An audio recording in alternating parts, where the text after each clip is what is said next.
I went to the bank to close a dead man's account. Nothing more than that. An errand, 20 minutes in and out before my lunch break ended. The teller's hand started shaking before she even finished typing in the account number. There was $2.3 million sitting in a trust I had never heard of with my name on the paperwork, and when I asked her whose signature was next to mine, she wouldn't look up from the screen. Good day, listeners. It's Ellen here. Before I continue, like and subscribe and leave your comment. My name is Ellen Miller. I'm 47 years old and I've lived in Toledo, Ohio my whole life, in the same zip code, more or less since I was 6. I work as a medical billing coder for a small family practice called Maumee Valley Internal Medicine, the kind of clinic where the receptionist knows your kids' names and the doctor still calls patients himself if a test comes back bad. I make $19.40 an hour. I have for the past 6 years, with one raise of 40 cents that I had to ask for twice. I want you to understand who I was before any of this happened because it matters. I was not a woman who chased money. I clipped coupons out of the Sunday paper stopped being worth clipping. I drove a 2011 Honda CR-V with 161,000 miles on it, and a check engine light I'd learned to ignore unless it blinked. I lived in a rented 2-bedroom on Elmhurst Avenue with my daughter Emily, who was 24 and 5 months pregnant, and we split the $940 a month because neither one of us could afford a place on our own.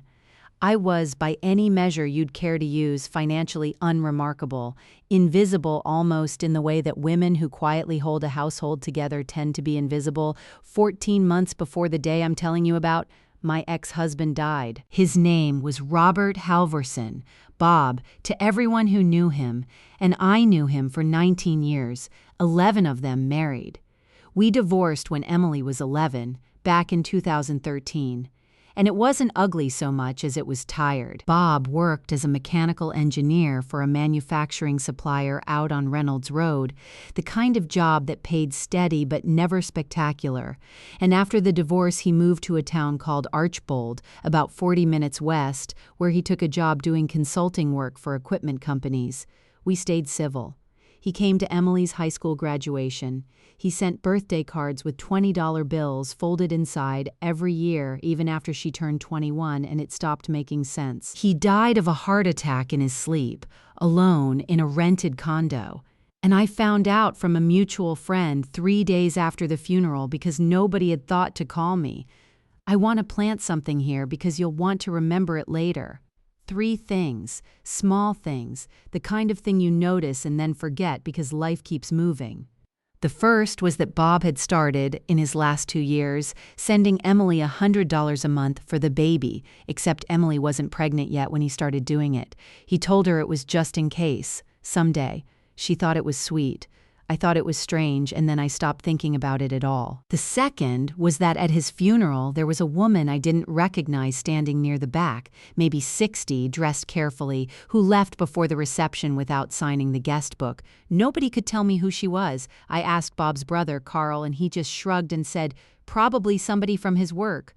The third was smaller still. About 8 months before he died, Bob called me, which he never did. We texted. That was our arrangement, and asked, almost offhand, whether I still had the same bank at the same branch on Secor Road.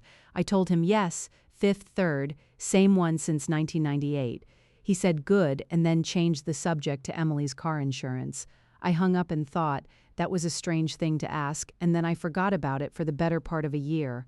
That's who I was before. A tired, competent, underestimated woman, closing out the last administrative loose end of a marriage that had ended over a decade earlier with absolutely no idea what was coming.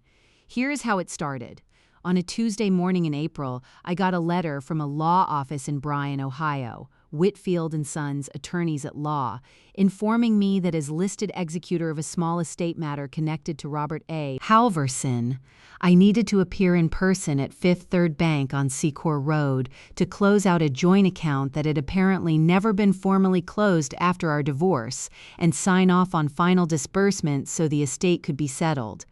It was a single paragraph, dry as toast. the kind of letter you get a dozen times when someone dies and their affairs need tidying. I remember thinking, mildly annoyed, that Bob's estate lawyer was sloppy because we hadn't had a joint account since 2013. I figured it was some leftover savings account with $40 in it that the bank system had never purged. I went on my lunch break. I wore my work badge because I didn't have time to take it off. I stood in line behind a man arguing about a bounced check. And when I finally got to the window, I gave my name and the account number from the letter to a teller named Priya. Her name tag said Priya M. and asked her to help me close it out. She typed the number in. She frowned at the screen. She typed it again. "Ma'am," she said, "can you hold on one moment?" And she got up and walked to the back, and came back 2 minutes later with a man in a tie who introduced himself as the branch manager, Gregory Voss, and asked if I could step into his office. I want to describe exactly what that felt like, because I remember every second of it. My stomach dropped the way it does on the first hill of a roller coaster, that specific falling feeling, even though nothing had happened yet. It was just the tone of his voice, the way Priya wouldn't meet my eyes, the way the word office landed like a diagnosis. We sat down. Gregory Voss had a folder in front of him that he opened slowly, like he was choosing his words by how fast he turned the pages. "Mrs. Miller," he said, "I go by Miller again, my maiden name, since the divorce. This account was opened in 2019 as a revocable trust account, listing you as sole beneficiary upon the death of the grantor, Robert Halverson. It's not a checking account, it's a trust." "I don't understand," I said. "We divorced in 2013. I haven't had a joint account with Bob since then." "This wasn't joint," he said. "It was opened solely by Mr. Halverson, 6 years after your divorce, naming you as the sole beneficiary. The current balance, after the final transfer posted last month, from a related holding account is," and he turned the folder toward me so I could see the number myself, instead of having to say it out loud, $2,341,006.18. I remember laughing, not because it was funny, because my body didn't know what else to do with the information. A short, sharp laugh and then nothing, just staring at the number like it was written in a language I used to speak but had forgotten. "That can't be right," I said. "I've triple-checked it myself," Gregory Voss said, and I noticed his hands were folded very tightly on the desk, the knuckles a little pale, like he too found the number difficult to hold. "There's also a secondary asset listed in the trust documents, a commercial property in Archbold, deeded free and clear, currently valued at approximately $380,000, held by an LLC of which you are now the sole listed member as of the date of Mr. Halverson's death." "An LLC," I repeated. "What LLC?" He checked the folder. "Meridian Fixture Holdings LLC, registered in Ohio in 2018. I had never heard those 3 words together in my life. "I need you to understand," I told him, and I could hear my own voice sounding strange and far away, like it belonged to someone calmer than I felt, that I have $340 in my checking account right now. I split rent with my daughter. I have never in my life seen a number like this attached to my name." Gregory Voss nodded slowly, the particular nod of a man who has seen a lot of strange money move through a lot of strange accounts and has learned not to ask too many questions out loud. "The paperwork is in order," he said. "The estate attorney's office confirmed everything before sending you that letter. This is real, Mrs. Miller. It's yours." I signed what needed signing. I don't remember driving back to work. I remember sitting in the parking lot of Maumee Valley Internal Medicine for 11 minutes. I checked my phone afterward, 11 minutes exactly before I could make myself go back inside and finish my shift like nothing had happened, because I genuinely did not know in that moment who in the world I was supposed to tell. That night I didn't tell Emily. I want to be honest with you about that, because it says something about the kind of caution that ends up mattering later in this story. I made dinner. I let her talk about the baby's crib, whether to go with the gray one or the white one. I nodded in the right places, and after she went to bed, I sat at my kitchen table with the folder Gregory Voss had printed for me, and I went through it line by line under the one good lamp we had, the one with the flickering bulb I kept meaning to replace, and I let myself actually think, here's what I had: a trust with my name on it, opened by a man I'd been divorced from for over a decade. 6 years after the divorce was final, funded with an amount of money that made no sense against everything I knew about Bob Halverson's modest engineering consultant salary. An LLC I'd never heard of, holding a commercial building in a town I used to visit maybe twice a year to drop Emily off for her dad's weekends. A balance that had apparently grown with a final transfer as recently as the month before, which meant money had still been moving into this account after Bob was already dead. That detail sat wrong in my stomach worse than any of the rest of it. Dead men don't authorize transfers. Here's what I didn't have: any idea where the money came from, any idea why Bob had never mentioned any of this to me, not once, not even obliquely in 19 years of knowing him. Any idea who else might know about it, and whether they'd be happy to hear I now did too. And here's who I could trust, which at 11 o'clock that night felt like a very short list. Emily, obviously, though I decided to wait until I understood more before I brought her into it. She had enough to worry about with the baby coming and her insurance situation shaky at the hospital where she worked as a phlebotomist. My sister Carol, 3 hours away in Columbus, good for moral support but not much else. And that was more or less it. I did not notably trust Bob's brother Carl, and I couldn't have told you exactly why that night, just an old itch, the kind you get around family members who always seem to know more than they say. That's when the first warning sign came back to me. Bob, 8 months before he died, asking whether I still banked at the same Fifth Third on Secor Road. I sat there at my kitchen table and understood, with a cold little click, that he hadn't been making small talk. He'd been confirming a detail before he set something in motion. He had built this, whatever this was, deliberately and quietly, and he had built it around me specifically using an old bank relationship he still remembered after 11 years apart. That wasn't an accident, that was intention. And intention, I thought, staring at that flickering lamp, usually means somebody was hiding from someone. I didn't sleep much. I kept doing the math in my head, $2,341,006.18 plus a $380,000 building, and then stopping myself, because doing the math felt like counting a chicken that hadn't hatched yet, and some old, careful part of me knew, even that first night, that nobody hands a tired 47-year-old medical biller $2.5 million without there being a catch stapled somewhere to the back of it. I decided, lying awake at 1:40 in the morning, that I would not touch a dollar of it, would not tell a soul beyond Emily and my sister, and would not make a single move until I understood exactly where that money had come from and exactly who else believed they had a claim to it.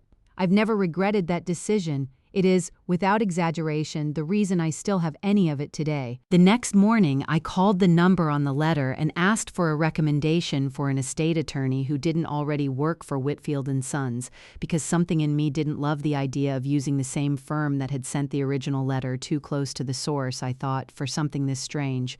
The receptionist, sounding a little put off, gave me a name anyway, Priscilla Yates of Yates Okafor, out of an office on Adams Street downtown. I called and got an appointment for that Friday. I want to tell you about Priscilla Yates because she became, over the next several months, the single most important person in this story besides myself and my daughter, and if you ever find yourself needing a lawyer, I hope you find one exactly like her. Priscilla Yates was somewhere in her 60s, built like a woman who had spent 30 years standing her ground in courtrooms and intended to keep doing it until she physically couldn't. She drank black coffee out of a mug that said "World's Okayest Attorney," and she kept a second, larger thermos on her desk at all times that she referred to only as backup. She read through my folder for 4 full minutes without saying a word, which felt like an hour, and then she looked up at me and said, "Mrs. Miller, I've been doing this 31 years, and I want you to know that in my experience, money that shows up quiet always leaves loud. So we're going to be very, very slow and very, very careful. And if anybody tells you to hurry up, that's exactly when you should slow down more." That became something close to her personal motto for the next several months, and it turned out to be exactly right. Priscilla started where any good investigator starts, with paper. She pulled the trust formation documents and found that Meridian Fixture Holdings, LLC, had been registered in Ohio in March of 2018 by a registered agent service, the kind of anonymous filing office that exists specifically so the real owner's name doesn't have to appear anywhere public.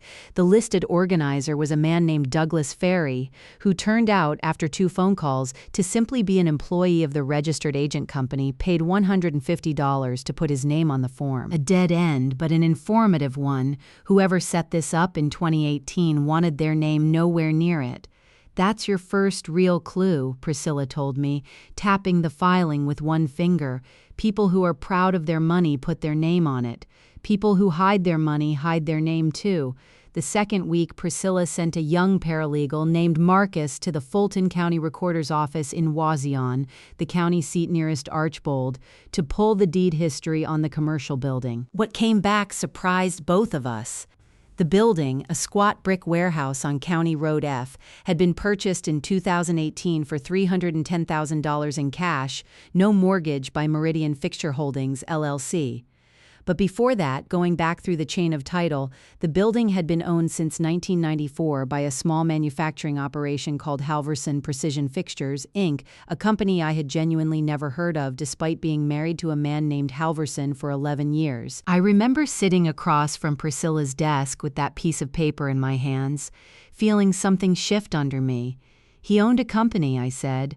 "A whole company, and I never knew." "Not owned outright," Priscilla said, scrolling through the state's business filings on her computer. "Look here, Halverson Precision Fixtures was incorporated in 1994 with 2 listed officers, Robert A. Halverson and a woman named Carol Jean Reyes." She turned the screen toward me. "Ring any bells?" It didn't. Not the name, but I thought immediately of the woman at the funeral, the one near the back who left before the reception, and I told Priscilla about her.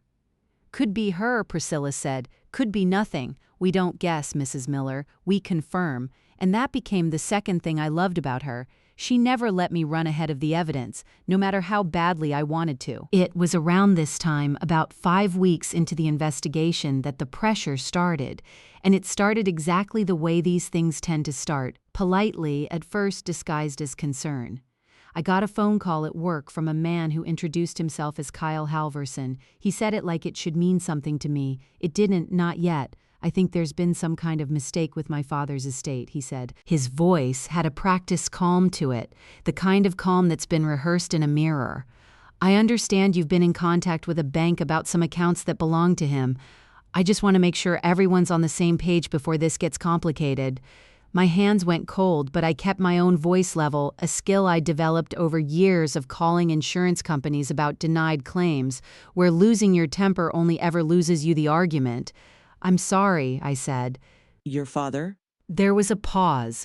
"Robert Halverson was my father," he said. "I think you and I need to talk." I told him politely that any conversation about the estate needed to go through my attorney, and I gave him Priscilla's number, and I hung up before he could say anything else. Then I sat at my desk at Maumee Valley Internal Medicine, surrounded by insurance claim forms, and tried to process the fact that Bob Halverson apparently had a son I had never heard of, who was now calling me at my job. I called Priscilla the second I got a break. She was quiet for a moment after I told her, and then she said, "Well, that's the other shoe then. Now we find out how heavy it is over the following 2 weeks. How heavy it is turned out to be considerable." Priscilla's team dug into public records and found that Robert Halverson had, in fact, remarried in 2015, 2 years after our divorce, to a woman named Renata Cho, in a small courthouse ceremony in Lucas County that had never once come up in any conversation Bob and I had had in the 9 years since, despite the fact that we still spoke regularly about Emily. Kyle Halverson, 26 years old, was Renata's son from a previous relationship, formally adopted by Bob in 2017. There was no biological connection between Bob and Kyle at all. Kyle was not, strictly speaking, his father's son in blood, though he clearly believed the estate belonged to him regardless, and given what came out later, I understood why he believed it so fiercely. Renata Cho, it turned out, had been the officer listed on Halverson Precision Fixtures under her maiden name, Renata Reyes, before she married Bob. She wasn't a stranger to his business dealings. She was, in fact, the woman who had helped him build them quietly for years, sometimes even before their marriage, back when, as Priscilla's paralegal eventually confirmed through old business filings, She and Bob had been business partners as far back as 2011, 2 years before my divorce from him was even final. I sat with that fact for a long time. 2 years before we divorced, I won't pretend that didn't sting, even 11 years and a whole life later. But I made myself set the feeling aside, because Priscilla had been very clear with me from the start. Feelings don't win estate disputes, documents do, and I needed to keep collecting documents, not grievances. The lawsuit came 4 days after Kyle Halverson's phone call. A process server found me in the parking lot of Maumee Valley Internal Medicine. I remember the particular indignity of being served legal papers between a Kia and a rusted-out pickup truck. My badge still clipped to my scrub top, naming me as defendant in a civil action filed by Kyle Halverson and Renata Cho Halverson, alleging that the 2019 trust was invalid due to undue influence, lack of testamentary capacity, and improper execution, and demanding that the entire $2.3 million and the Archbold property be returned to what they called the rightful Halverson estate. I called Priscilla from the parking lot, papers still in my hand, and she told me to come straight to her office. When I got there, she read through the filing twice, made a small, unimpressed noise through her nose, and said, "Undue influence, that's a favorite. Means they think a jury will believe your ex-husband was senile and easily manipulated." Was he senile, Mrs. Miller? "He was 58 and sharper than most people I know," I said. "Then we're going to have a very easy time proving that," Priscilla said, "as long as we can also prove he knew exactly what he was signing in 2019 and exactly why he was signing it. Which means we still need the why. Undue influence claims fall apart the second you can show the person had a real, documented reason to do what they did. That why was the piece we were still missing, and it stayed missing for a long time. Longer than I would have liked, and long enough that I started to genuinely worry we might lose." While all of this was happening, the lawsuit, the depositions being scheduled, the sheer administrative weight of it all, my ordinary life kept insisting on itself, the way ordinary life always does no matter how extraordinary everything else has become. Emily's clinic, where she worked drawing blood, announced in June that it was being bought out by a regional hospital network and that half the phlebotomy staff would be let go by September, her included, 6 weeks before her due date, right when she needed her insurance most. I remember the two of us sitting at that same kitchen table, under that same flickering lamp, doing math on a legal pad.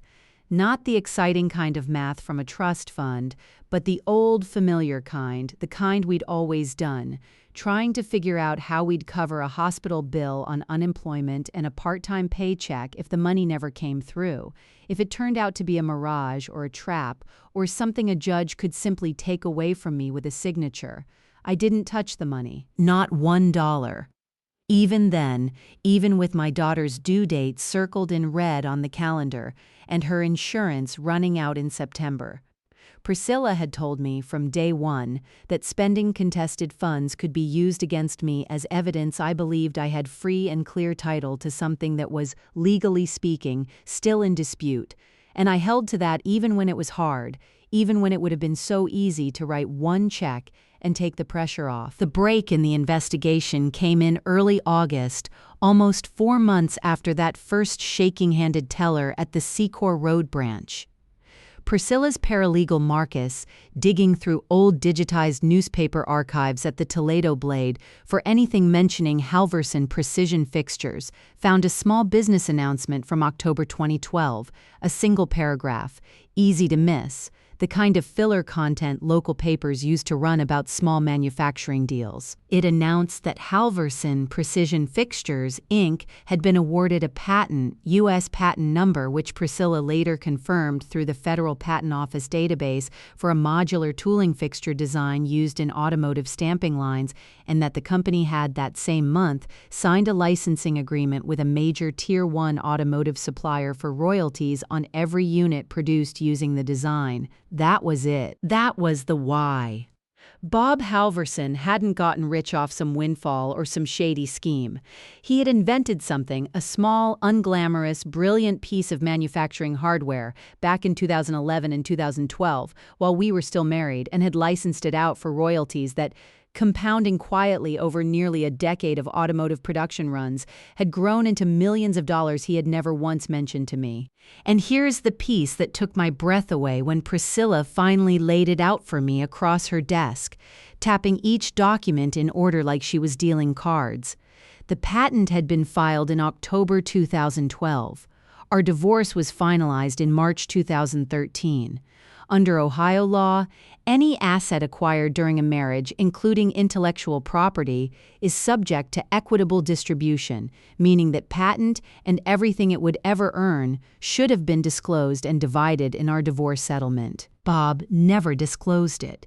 He filed the patent quietly, told no one, and by the time our divorce was finalized 5 months later, the royalty payments hadn't started flowing yet in any meaningful way, so on paper, at the time of our divorce, it looked like nothing, a patent pending, with no revenue, worthless technically for purposes of a 2013 divorce filing, but it wasn't worthless. It was worth, by the time he died, over $2 million, and he had spent the last several years of his life, quietly, carefully, in a trust structured specifically to avoid probate disputes, trying to make it right.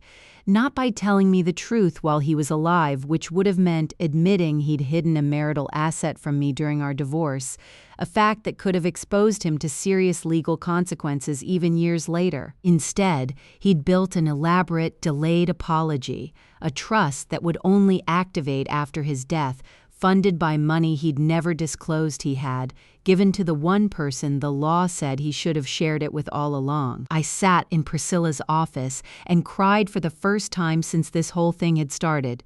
Not from grief, exactly, and not from anger either, but from something more complicated, the strange vertigo of understanding. All at once, why a man had loved me enough to spend years quietly building me an apology, and had also been dishonest enough to let me live for a decade without the money that had always legally partly belonged to me. Priscilla let me have exactly 90 seconds of that before she slid a fresh legal pad across the desk. "Good," she said. "Now we have our why." And their whole case just got a lot weaker, because a hidden marital asset from your own divorce isn't undue influence, Mrs. Miller. It's restitution. And restitution doesn't require the deceased to have been of sound mind, it just requires him to have been right. The deposition of Renata Halvorsen took place on a Wednesday morning in late September in a conference room at Whitfield & Sons Bryan office, the same firm, it turned out, that had represented Bob in the original 2018 trust formation and was now awkwardly representing Kyle and Renata against me in the lawsuit contesting that same trust, a conflict Priscilla had already flagged to the court and intended to use. I sat beside Priscilla at the long conference table.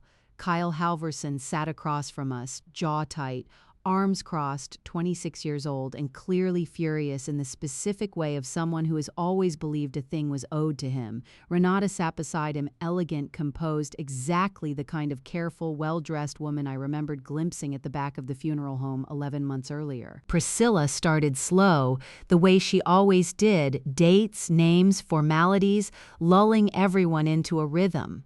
Then, without any change in her tone at all, she asked Renata to confirm the date she and Robert Halvorsen had first entered into a business partnership together. Renata's lawyer objected on relevance. Priscilla, without raising her voice an inch, said, "Your objection is noted for the record. I'll ask again. Mrs. Halvorsen, when did you and Robert Halvorsen first begin working together on Halvorsen Precision Fixtures?" There was a long pause. Renata looked at her attorney. Her attorney gave the smallest possible nod.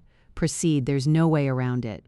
2011, Renata said. And at that time, Priscilla continued, sliding a single sheet of paper across the table, the October 2012 patent filing, the same one Marcus had found buried in newspaper archives. Robert Halvorsen was still legally married to my client, Ellen Miller. Isn't that correct?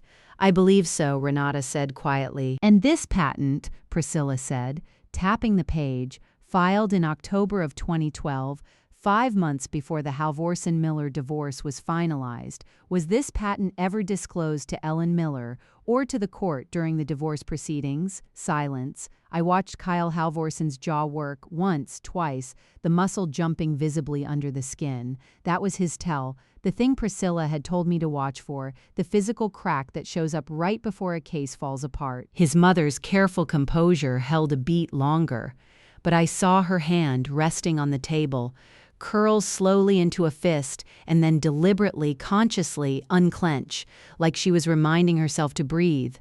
"No," Renata said finally. "It wasn't disclosed." "So," Priscilla said, and her voice never once rose, never once sharpened. That was the thing about her. She never needed to get loud to be devastating.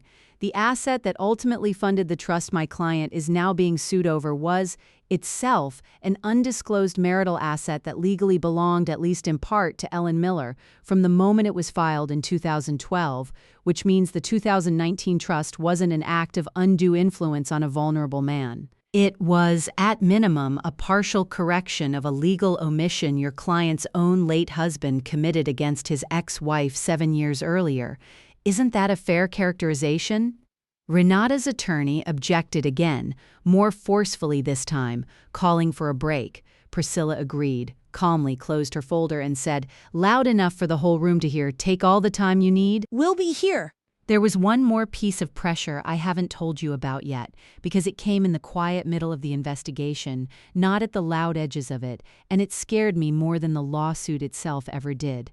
In late July, about 2 weeks before Marcus found the patent filing, a woman knocked on my door on Elmhurst Avenue on a Sunday evening while Emily was at a prenatal class. She introduced herself as a family friend of the Halvorsons, gave no last name, and said she'd heard I was stirring things up over money that wasn't mine to stir. She wasn't threatening in any way I could have described to a police officer, no raised voice, no explicit warning.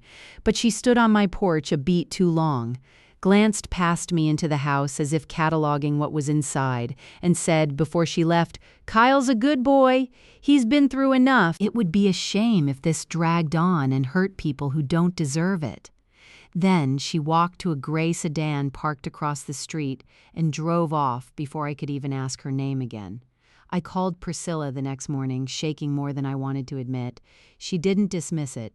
"Write down everything you remember," she said. "Time, clothing, the car," what she said, "word for word if you can manage it. We're not filing anything yet, but I want it on paper in case this becomes a pattern."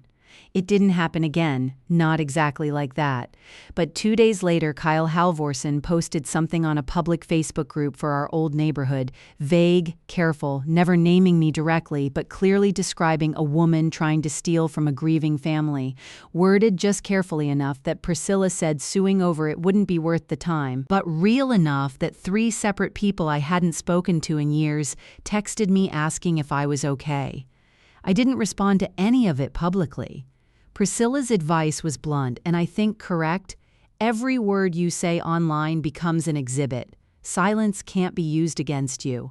I stayed silent, and it was one of the harder things I did that whole year, biting my tongue while strangers speculated about a life they knew nothing about.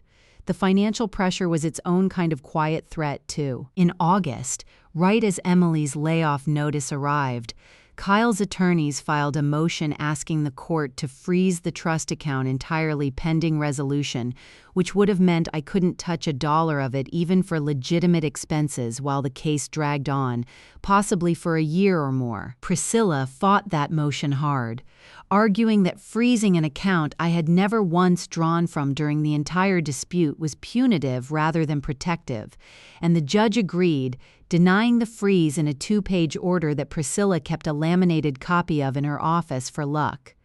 It was a small procedural win, but it mattered enormously to me at the time, because it meant that if Emily needed help with the hospital bill in September, the option, at least, would still exist. Around the same time, Marcus turned up something else while digging through the state's UCC filings, records of liens and business debts. Halvorson Precision Fixtures, Inc., the small manufacturing company Bob had run quietly with Renata since 2011, had taken out a modest equipment loan in 2013, the same year my divorce was finalized, co-signed not by Renata but by Bob's brother, Carl Halvorson. I'd never trusted Carl, not since that vague shrug at the funeral about about the mystery woman, and this was the first hard evidence of why my instinct had been right. Carl had known about the company and likely about Renata for at least a decade, and had said nothing to me. Not once, in all the family dinners and holiday gatherings where he'd sat across the table from me like nothing was wrong. When Priscilla's team asked to depose him as a witness, his lawyer quietly negotiated a written statement instead, in which Carl confirmed knowing about Halverson precision fixtures in a general business sense, but claimed no knowledge of the patent, the trust, or Renata's marriage to Bob. I don't know if I believe that. I've chosen, for the sake of my own peace, not to spend more energy chasing an answer I may never get. We won that case, in the end, not because Priscilla out-argued them in some dramatic courtroom speech, but because the documents did exactly what documents always do when you're patient enough to let them. They told the truth, in order, one page at a time, until there was nothing left to argue about. The judge dismissed the undue influence claim in October, finding that the trust represented a reasonable and legally supportable disposition of assets by a grantor who possessed full knowledge of his own financial and legal history. Kyle and Renata's attorneys tried one more filing, a narrower claim disputing only the Archbold property, and Priscilla dismantled that one in under 3 weeks using the same deed history Marcus had pulled back in May. By the first week of November, it was over. Here is exactly what I walked away with, in plain terms. Because I promised myself I'd be honest with you about the specifics, I retained the full $2,341,006.18 trust balance, minus $187,000 in legal fees and court costs accumulated over the 7 months of litigation. Priscilla billed hourly, and she earned every dollar of it. I retained sole ownership of Meridian Fixture Holdings, LLC, and the Archbold Commercial Building, which I sold in December for $365,000 to a local machine shop that had been renting part of the space for years anyway. Kyle Halverson and Renata Cho Halverson received nothing from the trust. The judge's ruling was final, and they didn't appeal. Likely because Priscilla had made it clear in a closing letter that any further litigation would include a formal request for sanctions given how thin their claims had ultimately proven to be. The patent itself, still generating modest ongoing royalties through 2031 when it expires, now pays out to me directly, roughly $4,200 a month, deposited automatically the way it always should have been. I want to tell you what happened after because the after is really the part of this story I care about most. I quit my job at Maumee Valley Internal Medicine in January. Not angrily, not dramatically. I gave 6 weeks' notice and trained my replacement myself because Dr. Okafor had been decent to me for 6 years and I wasn't going to repay that with a mess. Emily's daughter, my granddaughter Josephine, was born on September 30th, 6 weeks after the layoffs I'd been so afraid of, and I paid her hospital bill in full the same week, in cash, without her ever having to know the number attached to any of it until much later, because I didn't want her first weeks as a mother clouded by anything. I bought a small house on the west side of Toledo, near Ottawa Park, 3 bedrooms, paid outright, no mortgage, with a guest room I built specifically so Emily and Josephine would always have somewhere to land if they needed it. Emily herself went back to school part-time, using money I set aside for her, working toward the nursing degree she'd talked about for years and never had the room in her budget to pursue. She's due to graduate next spring. Priscilla Yates and I still talk, roughly once a month, usually over coffee at a diner on Monroe Street, and she still refers to my case as the good one.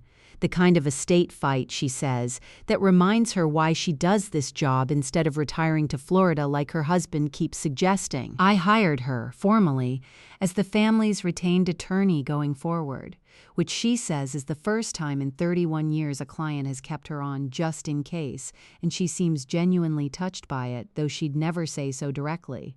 Gregory Voss, the branch manager whose pale, folded hands I still remember from that first afternoon, still works at the same Fifth Third on Secor Road. I stopped in a few months later just to thank him, and he told me it was, without question, the single largest balance he'd ever had to reveal to a customer across that particular desk, and that he still thinks about my face when I saw the number. As for Kyle and Renata, I don't know much, and I made a deliberate choice not to go looking. Priscilla mentioned once, in passing, that Renata had put the Lucas County house up for sale not long after the ruling, and that Kyle had left his job at a landscaping company in Perrysburg sometime that winter, though nobody seemed to know exactly why.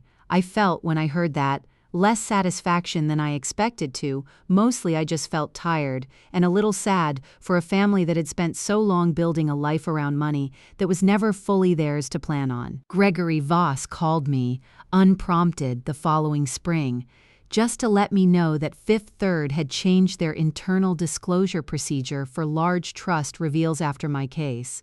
Apparently, a training example gets used now, stripped of names, about the importance of getting a manager into the room before a customer learns a number that big alone at a teller window. I found that oddly comforting, that some small, careful improvement had come out of the worst 20 minutes of my year. Marcus, Priscilla's paralegal, finished law school the following spring and passed the bar in July. Priscilla hired him on the spot as an associate, and she told me, with the closest thing to pride I ever heard in her voice, that he'd inherited her habit of never trusting a case until the paper trail was airtight. I like to think I had some small part in teaching him that patience pays, even if it was really Priscilla's lesson all along and I was just the case he happened to learn it on. Carl Halverson sent me a card at Christmas that year, the first communication from him in nearly 18 months. It didn't apologize for anything specific, and it didn't explain what he had or hadn't known. It just said he hoped Josephine was doing well, and that he thought about Bob often. I didn't write back right away. Eventually I did. A short note, polite, nothing more, because I've decided that carrying anger toward every person who kept a secret from me would be its own kind of full-time job, and I already have a granddaughter who needs me rested and present, not exhausted from old grudges. I still keep the original folder Gregory Voss printed for me that first day, the one with the account number and the number I laughed at because my body didn't know what else to do. It sits in a fireproof box in my new house, along with the letter from Whitfield and Sons that started it all, and the laminated copy of the judge's order that Priscilla eventually gave me as a keepsake when the case closed. I look at it sometimes not because I need reminding of the money, but because I need reminding of the woman who sat in that parking lot for 11 minutes and then went back inside and finished her shift anyway because she didn't yet know what else a person was supposed to do. I think about Bob more than I expected to, honestly, not with anger. Not anymore. I think about a man who made a mistake at 38 years old that he was too afraid or too proud to correct while he was alive, and who spent the last years of his life quietly trying to fix it from a distance. In the only language he seemed to trust, paperwork, structure, a trust document nobody would find until he was already gone. I don't think that makes up for the years of dishonesty, but I've come to believe it means something that he tried at the end to make it right, even imperfectly, even too late for us to ever really talk about it face to face. If there's one thing I'd want you to take from all of this, it's this: the truth doesn't usually announce itself. It shows up quietly, in a filing cabinet, in an old newspaper clipping, in a phone call that felt slightly off 8 months before it mattered. Pay attention to the small, strange things. Write them down if you have to. You never know which one is going to end up being the whole story. So tell me, if you found out tomorrow that someone in your life had been hiding something for you, not from you, would you want to know? Let me know in the comments below, and if you liked hearing how this one turned out, hit subscribe, because there are a lot more stories like mine still to come.